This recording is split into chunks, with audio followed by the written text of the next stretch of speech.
আল্লাহ শহীদ সালাউদ্দিন খাদের চৌধুরী আল্লাহ ফেসিবাদী সরকার শেখ হাসিনার সরকার ক্যাঙ্গারুর কোডের মাধ্যমে আল্লাহ ফাঁসি দিয়ে আল্লাহ আল্লাহ তার বিচারে আল্লাহ জমিন দেখাই আল্লাহ। উপমহাদেশের প্রখ্যাত পার্লামেন্টারিয়ান বাংলাদেশ জাতীয়তাবাদী দল বিএনপির স্থায়ী কমিটির সদস্য সাবেক প্রধানমন্ত্রীর সংসদ বিষয়ক উপদেষ্টা সাবেক এমপি ও মন্ত্রী সালাউদ্দিন কাদের চৌধুরীর ১০ম শাহাদাত বার্ষিকী পবিত্র খতমে কুরআন কবরে জিয়ারত পুষ্পার্ঘ্য অর্পণ সহ নানা কর্মসূচির মধ্য দিয়ে পালিত হয়েছে। ২২ নভেম্বর শনিবার সকাল থেকে রাউজানের গহিরাস্ত বক্স আলী চৌধুরী বাড়িতে চট্টগ্রামের বিভিন্ন উপজেলা সহ দেশের বিভিন্ন প্রান্ত থেকে আসতে থাকেন হাজার হাজার বিএনপি ও অঙ্গ সংগঠন এবং সামাজিক ও রাজনৈতিক সংগঠনের নেতাকর্মীরা।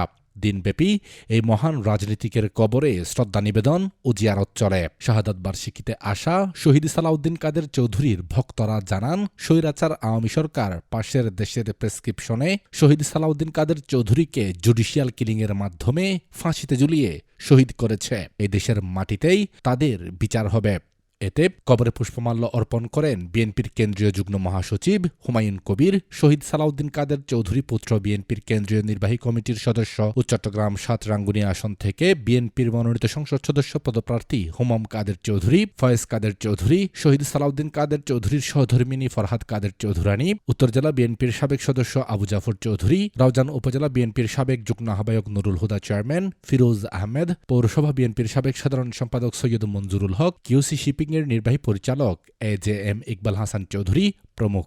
শহীদ সালাউদ্দিন কাদের চৌধুরী আজকে ১০তম শাহাদাত বার্ষিকী।